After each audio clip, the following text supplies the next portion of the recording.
मैं इस पूरे मामले की उच्च स्तरीय जांच कराऊंगा। निम्न स्तरीय कार्य की उच्च स्तरीय जांच। तीसरा बोला मुझे डॉक्टर बनना है। टर टर टर टर टर टर टर टर टर टर बनना है टर। तो मैंने कहा डॉक्टर बनना है तो स्वामी रामदेव जैसा बन जिसके पास में कोई डिग्री नहीं और सबका डॉक्टर है। Without any degree, with divinity, with dignity I am a doctor. कुछ भी। रामकिशन यादव जी नहीं पहचाने? अरे रामकिशन यादव जी उर्फ बाबा रामदेव, उर्फ योग गुरु हमारे देश के, उर्फ बिजनेस टाइकून हमारे देश के, जो स्वदेशी को बढ़ावा देते हैं। और हम उनकी बहुत तारीफ करेंगे कि वो आत्मनिर्भर का जो मोटो है, जो मिशन है, उसको आगे ले जा रहे हैं। पर उन्होंने जो बात की थी कि एलोपैथी के कारण इतने लोगों की मौत हो गई, इतने डॉक्टर्स मर गए, उनकी जगह कभी कोई अपोजिशन वाला होता वो ये बात कह देता तो आज देश में उनको मानसिक बीमार तो बता ही देते, साथ साथ में उनको ये भी कह देते कि अरे ये देशद्रोही है। जो हमारे फ्रंट लाइन वर्कर्स हैं वो इतना काम कर रहे हैं, इतना परेशान हो रहे हैं, इतनी कम पगार पर काम कर रहे हैं और ये लोग इनको ये बोल रहे हैं, इनके ऊपर सवाल उठा रहे हैं। पर हमारे जो रामकिशन यादव जी है उर्फ हमारे जो बाबा जी हैं, उन्होंने सरकार के ऊपर कोई सवाल नहीं उठाया है और सीधे एलोपैथी के ऊपर और डॉक्टर्स के खिलाफ आवाज़ उठा दी है और उनसे सीधे सवाल पूछ लिए हैं।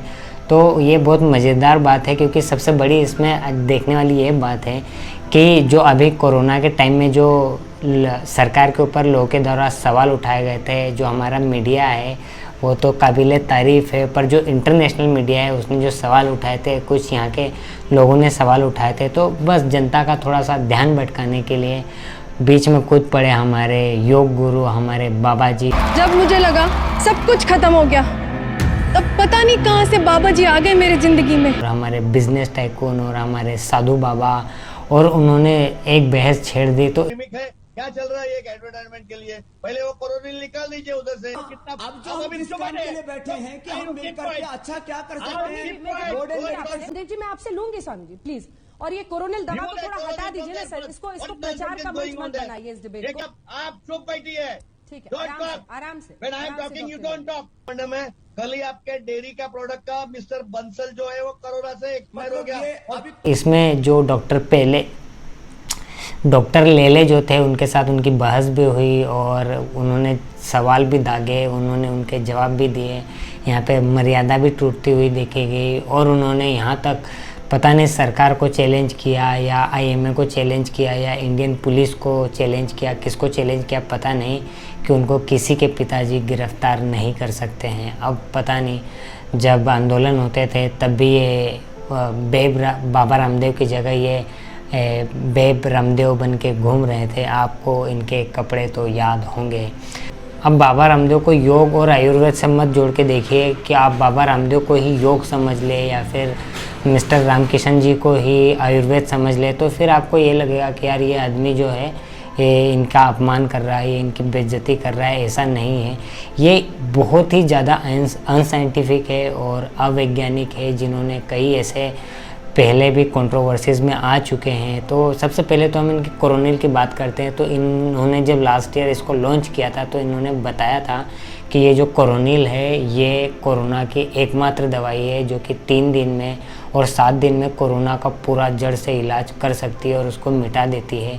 ये जब हमारी बात drug controller general of India को पता चली तो उन्होंने फटकार लगाई कि भैया ऐसी बेवकूफ़ी वाली बातें आप मत कीजिए और लोगों को सही बात पहुंचाइए। फिर उन्होंने इनको बोला कि आप इसको बेच नहीं सकते और कभी आप बेचें तो आप इसको एज अ इम्यूनिटी बूस्टर के जैसे बेच सकते हैं। और फिर उन्होंने इनको 6 से 7 महीने बेची भी, अभी भी बेची और ये करोड़ से ज़्यादा रुपए कमा भी चुके हैं। इनके लिए हम इनको बधाई देते हैं कि आत्मनिर्भर भारत में इनका थोड़ा सा योगदान रहा है कि कोरोनिल लॉन्च करके।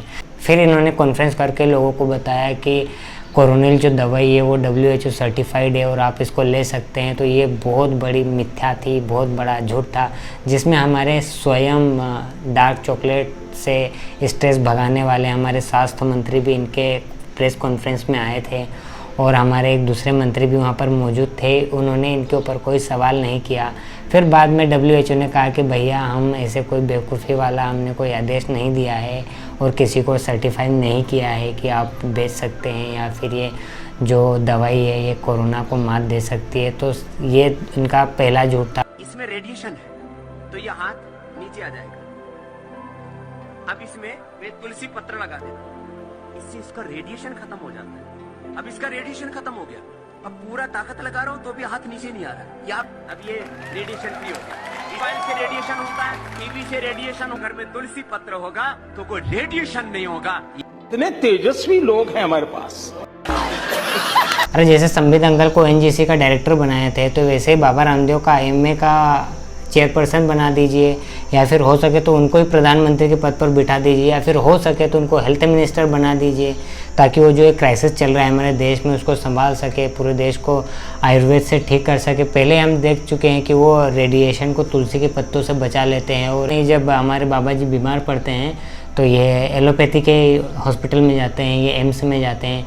जब इनके वो सीईओ है ना, जो पतंजलि के आचार्य जी, बाल जी, कृष्ण जी, वो भी जब बीमार होते हैं तो वो एम्स में ही जाते हैं। तो पर जब इनके प्रोडक्ट्स इनको बेचना है ना, इनका जो बिज़नेस इनको बढ़ाना है ना, तो इसलिए थोड़ा इसको गरिया दो एलोपैथी को, फिर लोग अपने आप आयुर्वेद के पास आएंगे, और जो इनके प्रोडक्ट्स हैं लो क्वालिटी वाले उनको लोग खरीदेंगे, लोग इनसे पैसे कमाएंगे। 1 नंबरी अंबानी बना दिए, 2 नंबरी अडानी बना दिए, और 3 नंबरी अब हमारे रामदेव जी बैठे हैं।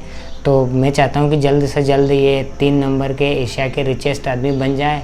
2 का तो काम हो चुका है, 2 को अच्छे दिन आ गए हैं 2 लोगों के। अब हम चाहते हैं कि बाबा रामदेव के दिन भी अच्छे आ जाए, और जो इनकी दवाइयाँ हैं, जो इनके प्रोडक्ट्स हैं, हम उनमें उतना ही विश्वास करते हैं जितना कि ये कहते थे कि पेट्रोल 30 रुपये का हो जाएगा, और भारत का जितना भी ब्लैक मनी है 30 करोड़, 100 करोड़ अरब, और 1000 करोड़ अरब, और 30 लाख करोड़ अरब, और 300 करोड़ अरब, पता नहीं कितने कितने डाटा इन्होंने एलोपैथी के ऊपर सवाल खड़े किए हैं, डॉक्टर्स के ऊपर सवाल खड़े, उनकी दवाइयों के ऊपर सवाल खड़े किए हैं। तो बहुत अच्छी बात है कि लोगों की जाने गई है और आप उनके बारे में सोच रहे हैं। पर आपने क्या बाबा जी, आपने कभी रामकिशन यादव जी अपने प्रोडक्ट्स के बारे में बात की है? 2015 का साल जब food safety and standard authority India के बिना आपने एक झूठा लाइसेंस नंबर उसमें डाल दिया गया था, फिर आपको डांट पड़ी थी, फिर आपने कहा था कि भैया ये तो पास्ता वाली कैटेगरी में आता है इसलिए हमने कोई अप्रूवल नहीं लिया। फिर आपने ऐसे झूठे बयान भी दिए कि आपका योग कैंसर को भी क्योर कर सकता है, एड्स को भी क्योर कर सकता है, तो ये तारीफ़ वाली बात है। फिर आपको फिर डॉक्टर से लताड़ पड़ी, फिर आपने हमारे डिफेंस के लोगों से, हमारी आर्मी के लोगों से, उनको जो आंवला जूस बेचा था उनको कंजम्पशन के लिए उसको अनफिट बताया गया। और भारत तो भारत छोड़ो, अमेरिका में भी आपकी तारीफ़ हुई, नेपाल में भी आपकी तारीफ़ हुई, और आपने भारत का नाम विदेशों में भी रोशन किया, उसके लिए आपको बहुत बधाई। और मैं तो ये कहता हूँ कि बाबा जी को इस साल का जो मेडिसिन का नोबेल प्राइज़ है वो कोरोनिल के लिए हमारे रामकिशन यादव जी उर्फ बाबा रामदेव जी को दिया जाना चाहिए, क्योंकि उन्होंने इतनी बड़ी डिस्कवरी की है।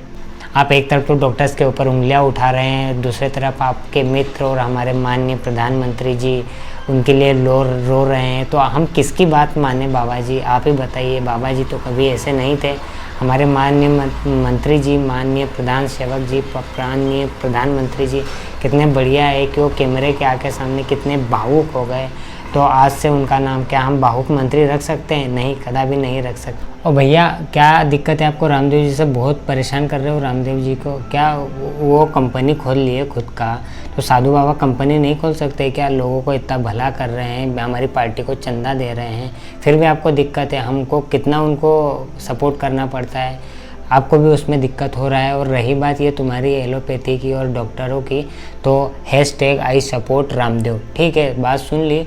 तो हमारे जो बाबा जी हैं ना, वो स्वतंत्रता आंदोलन में भाग ले चुके हैं। जब होली नहीं जलाई थी आंदोलन के अंग्रेज़ों के खिलाफ, तो तभी हमारे बाबा जी समझ गए थे कि स्वदेशी बात को आगे बढ़ाना है। तो तभी से उन्होंने सोच लिया था कि स्वदेशी की बात करेंगे, इसलिए पतंजलि कंपनी बनाई। वरना उनको 2 पैसे का वो दिमाग, 2 पैसे का वो नहीं है, मोह नहीं है। वो पैसा नहीं चाहते तो सूट में घूम सकते थे 10 लाख मोदी जी से अरे मोदी जी जैसा सूट में घूम सकते थे, कुछ भी कर सकते थे, बड़ी बड़ी कंपनियां बना सकते थे, पर बने क्या? बस वो लोगों की सेवा करना चाहते हैं, लोगों को भारतीयता सिखाना चाहते हैं। पर आप देशद्रोही के जैसे समस्या पैदा कर रहे हैं और रामदेव के ऊपर सवाल कर रहे हैं, बाबा जी के ऊपर सवाल कर रहे हैं। बाबा जी ऐसे नहीं है, बाबा जी कितने सही हैं हम जानते हैं। ये बाबा गेम खेल रहा है। पर I will question doctors, I will question opposition, I will question Congress, but I will never question my Akash, I will never question government.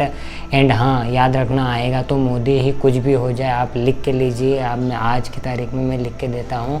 और जो आप कभी पतंजलि के प्रोडक्ट्स नहीं यूज़ करेंगे तो मैं समझ जाऊंगा कि आप भारतीय नहीं हैं, आप बांग्लादेश से आए हुए घुसपैठिए हो, आप पाकिस्तान से आए घुसपैठिए हो, आपके अंदर पाकिस्तान बसता है। आप और ये क्या, ये डॉक्टर डॉक्टर ले क्या है? डॉक्टर ले वो उनको देखा है कैसे ऐसे मोटे मोटे से, हमारे अमित शाह जैसे कैसे मोटे मोटे हैं, उनके बाल सफ़ेद हैं। अब बाबा जी को देखा कितने शांति से बात करते हैं, उनको किसी के बाप भी गिरफ्तार नहीं कर सकता है। उनके बाल कितने काले हैं, उनका शरीर कितना सुडौल है, वो एकदम दुबले पतले से एकदम छरछरे इंसान है। बाकी वो डॉक्टर लेले को देखिए, बाल पक गए चश्मी से और ऐसे चर्बी लगा के घूम रहे हैं। तो यही अंतर तो है एलोपैथी में और ये आयुर्वेद में।